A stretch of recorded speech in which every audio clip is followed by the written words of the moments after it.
Hey everyone, it's Ben Hardy here, and in today's video we'll be comparing the Jeep Grand Wagoneer to the Land Rover Defender 130 to see which is the best three-row luxury SUV.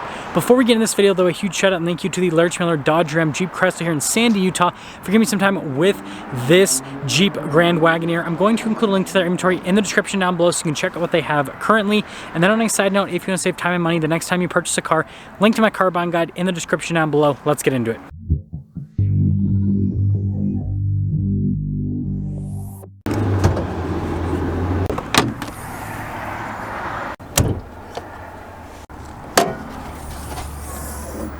Under the hood of the Defender, we have a turbocharged 3-liter inline-6 that goes through an 8-speed automatic transmission. Fuel economy is 17 around town and then 21 on the highway, with power outputs being 395 horsepower and then 406 pound-feet of torque. Now under the hood of the Grand Wagoneer, we have a twin-turbo 3-liter inline-6 that also goes through an 8-speed automatic transmission. Fuel economy is 14 around town and then 20 on the highway, with power outputs being 510 horsepower and then 500 pound-feet of torque. Now before we go over the front ends, I do want to mention, if you want to see more videos just like this, then I recommend you subscribe because I post content every single day. So starting with the Defender, it has that boxy off-roader utilitarian design to it, and I love how you've got the Defender logo. It's just massive there on the front. But look at the headlights here, really cool with the design there. We got parking sensors here at the bottom, and we have fog lights as well. Now with the Grand Wagoneer, you guys can see that it's got like Jeep's signature front grille there, but this is more on the luxury curvy side of things, similar to like the Grand Cherokee rather than, you know, boxy like the Wrangler, for example. But you also got fog lights, you got parking sensors, all of that. But let me know which front end you like better. I think the Grand Wagoneer looks more luxury, that's for sure, whereas the Defender looks more kind of off-roady. Now, tire and wheel setup is almost identical. 275, 45, 22, 285, 45, 22. So very, very close. But look at the difference with the wheel design. You've got this like pretty complex wheel on the Grand Wagoneer, whereas the Defender, way more simplistic. Now notice that they both have painted fender flares. This one's body painted, but that one is silver, so this one's like two-tone. You can see the two-tone continues along the side. Then we got the little venting piece here. But notice with the design difference, this has like this sharp line that continues all along. Now the Grand Wagoneer also has a line, but it's kind of a little bit softer, so it makes it so they both look boxy, but the Defender looks boxier, if that makes sense. And then you can also see the height difference with the mirrors and everything. The Grand Wagoneer is taller. Anyways, here's your full side view on the Grand Wagoneer. Now, something to mention, the Grand Wagoneer is body on frame, independent front and rear suspension. It also has air suspension. And then here's the side view on the Defender 130. Now, the Defender 130 is unibody, independent front and rear suspension, and then it also has air suspension. Now, it's no secret that Jeep took a lot of inspiration from Land Rover. I mean, look at how similar the key fobs are to each other. But notice with the Jeep key fob, you have remote start, you've got the opening for the hatch, and you've got the air suspension lowering down. Whereas with the Defender, you can turn the lights. This just unlocks the hatch. It doesn't actually open it. So popping into the rear of the Grand Wagoneer, you guys can see we've got these controls. So for the second row, you can lower them down. The third row, you can raise and lower them. Little charging port. Decent storage space behind the third row, but you can also lower down the third row, obviously, and then have more storage space. And then this is all automated, so you can just close it up with one touch of a button. Now with the Defender 130, you guys can see there's quite a bit less storage space here behind the third row. But again, you can lower down the third row if you want even more storage space. And this is where I want to say that this comparison isn't perfect because, well, if we close this up, the vehicles are not perfectly lined up, but like you guys can see with the spare tire carrier, it looks like they're even, but you get rid of the spare tire, which isn't obviously space, and you can see the Defender 130 is quite a bit shorter than the Grand Wagoneer. Anyways, finishing things up with the rear, they're actually both pretty boxy on the rear end, but notice with the Grand Wagoneer, you've got like lots of silver trim throughout, whereas with the Defender, you've got lots of body painted elements and then blacked out elements to kind of contrast, so just different design. Now in the back of the Grand Wagoneer, we've got tons of legroom, got a little storage pocket, and then look at this door panel. It is beautiful. We also have this cool sunshade here in the back as well. But yeah, really nice design with the material use and everything. Anyways, we've got our own climate zone back here, heated and cooled seats here for the second row. We also have a little like charging port area in front of us. And then this is like a center console. It's pretty massive. It's got some nice padding here on the top too.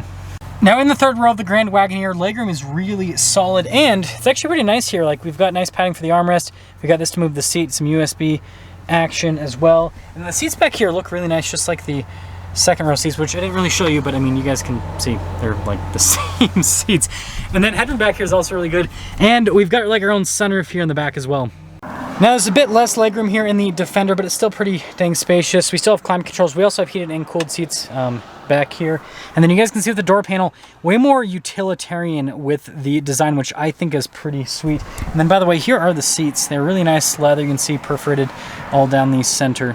Now the third row of the Defender 130 is quite a bit more cramped, but I have a little heated seat control back here. Nice padding back here. I've got a sunroof back here. So I mean, it's a pretty nice place to be. And by the way, headroom's really good. It's just not as much room as the Grand Wagoneer. Well, let's see how fancy this is. Pretty cool. But look at the front door panel, really nice. Also, look at all the seat adjustments, massaging seat function too. And you can see blind spot warning with the mirrors. And also window controls. By the way, acoustic glass. Anyways, here is the steering wheel. You guys can see it says Grand Wagoneer on it. We've got stuff like adaptive cruise control, steering assist. I will say the safety stuff on this, or at least with the self-driving stuff, is way better than the Defender over there.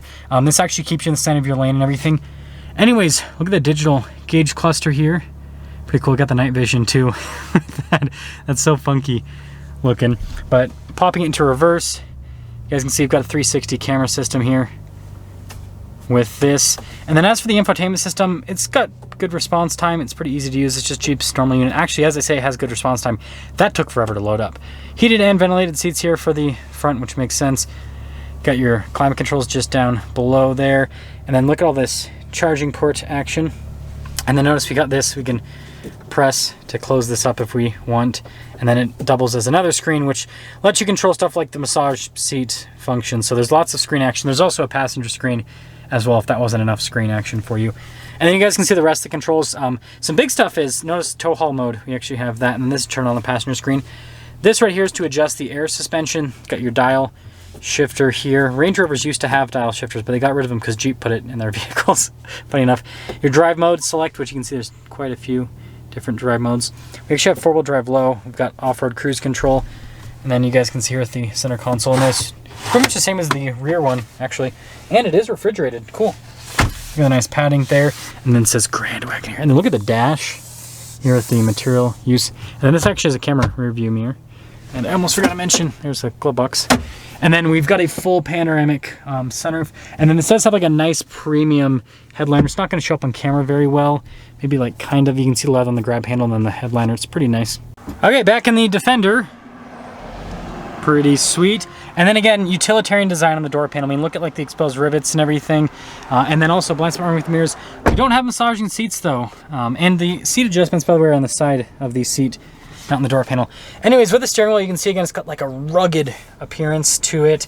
Do have adaptive cruise control with this. And then you guys can see with the digital gauge cluster here in the center, I think that's a pretty sweet look, and it's super customizable. You can change the gauge view, all that kind of stuff. And then if we pop this into reverse, we do have a 360 camera system. I will say I prefer this camera system to the one in the Grand Wagoneer because it like fills in underneath the vehicle, and I know the resolution just seems a little bit crisper, but they're both really good camera systems overall. Now as for the infotainment system, this one definitely has better response time, and I can tell you that living with it, just responds better, and it doesn't seem like it has much lag with some of the menus, so that's a good plus.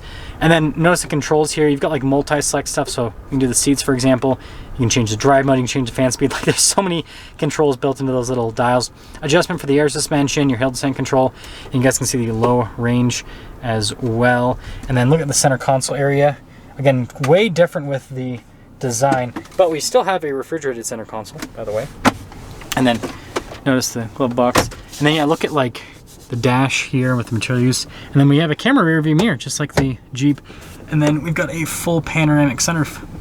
Now when it comes to pricing, the Grand Wagoneer stickers for about $112,000, the Defender stickers for about $93,000.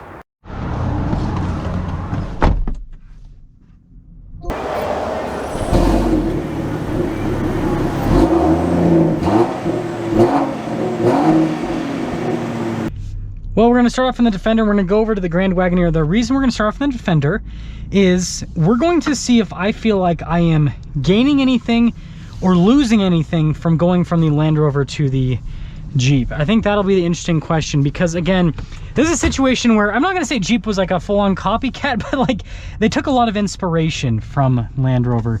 And so let's see if they, you know, did a better job, right? Did they do the copycat thing and end up beating Land Rover? Now, one thing I do want to mention that's not really going to be about driving, but it's just about the interiors of these vehicles, is the thing that I noticed between both these vehicles is that they both have really nice interiors. That being said though, I think the design here is way cooler. The material use, like the quality of material, seems to be nicer, but the fit and finish is not as good. Like there's like more rattles in this interior and all that kind of stuff. Like frankly, the Jeep doesn't have any interior rattles. And I've just noticed that with the Defenders at least. So it's something that's interesting. Good torque out of this powertrain, geez. Yeah, 406 pound-feet of torque. It's a good powertrain, that's for sure. Ride quality is pretty good. It'll be interesting to see that difference between them, because, you know, again, they both have air suspension, but that one's body on frame, so that should drive completely differently. I'm wondering if the handling is going to feel substantially better with this one, because, you know, unibody, right? Even though they both have independent front and rear suspension, air suspension, all that. Now, I will say the Defender, it does a good job as a luxury car. I do feel like this 130 version though, I think that it's trying to punch a little bit too high above its weight class, and it's not quite reaching. Like the regular Defender, the 90 and the 110, I think those make a lot of sense, and I think they are very competitive with vehicles in their size segment. But this, right, a lot of people are comparing this to stuff like the Grand Wagoneer and all that kind of stuff. Even though it's technically smaller, that's just what it gets compared to. And so, yeah, like I said, we'll drive the Grand Wagoneer, but that's something that I've just noticed with the ride quality and everything. It's not bad, but like usually like with larger, you know, 3-row SUVs, you expect it to be a little bit better than what this has. Okay, so we're gonna get our acceleration here with the Defender. Well, we're gonna have to wait for the slow Volkswagen. Okay, now we can go. Yeah, that inline six is good. The 8-speed automatic's really good as well. So overall, I think this is a great luxury SUV. Like, seat comfort's great. I think the interior is really cool. I think the aesthetic's really cool. It's got that off-roader theme, which is tons of fun. The only downside with this is I think that Land Rover could improve with like the build quality of some of the stuff. It's like they use really nice materials, but like just like making sure those materials stay tightly glued together, whatever they use, right? They need to step that up a little bit. But let's compare it to the Grand Wagoneer now.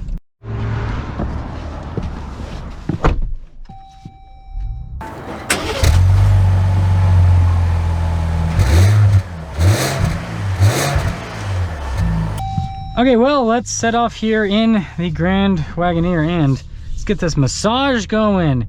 Wish the Defender had massaging seats, that'd be cool. But anyways, completely different feel right out of the gate. Again, being a truck-based SUV, I'm like higher up off the ground, and it definitely feels like way bigger and way heavier. You feel that right off the bat.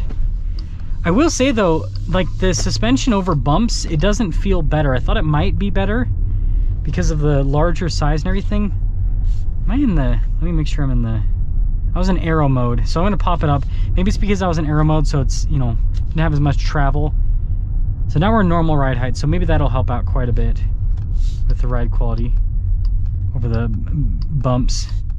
But with that being said, initially driving this, it's close to what I expected. I thought this would be like way more luxury because of the size, and it's a little bit more expensive, frankly.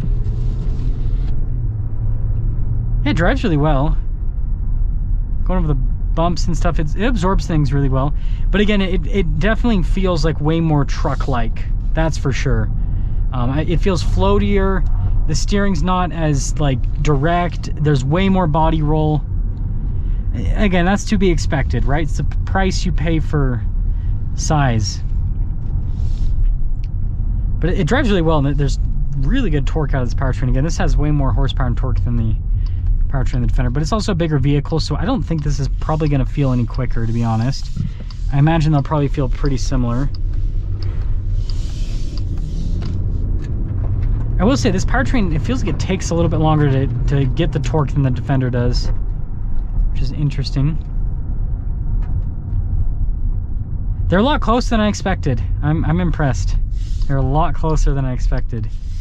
But we'll get our full acceleration here with this Hurricane inline 6. Oh, Volkswagen getting in the way. Again, 2 Volkswagens.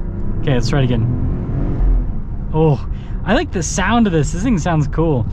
So to sum things up with this comparison, this is a lot closer than I expected. I think the big benefit of going one or the other is frankly going to come down to which one you like the exterior styling of more. I feel like the proportions on this make more sense than the Defender 130. The Defender 130 just looks weird. I think the 110 and the 90 look really good.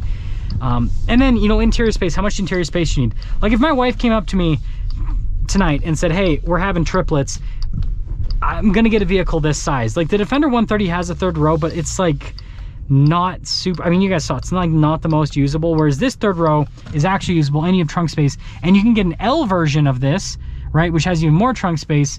But again, that makes sense. This is a larger vehicle. It's in a larger size category compared to the 130. So yeah, it'd be a tough choice between them. So yeah, I guess, like, man, I thought this would be easier. Like I said earlier, I feel like the materials in that are nicer, but the fit and finish in this, like everything seems tighter inside of the Jeep. And it's not like these aren't nice materials, it's just like the feel of them, and then I guess like the overall design. I think this is a beautiful interior, but I think the utilitarian design just feels more special, if that makes sense. I think it's gonna I think the Defender interior is gonna age better than this interior. Camera system's still great, so that helps out quite a bit. But yeah, let me know which one you would pick, whether it's the Grand Wagoneer or the Defender 130. I came into this thinking the Grand Wagoneer was going to be the obvious winner. It's a more expensive vehicle, but I leave this kind of confused on which route would be the one to go.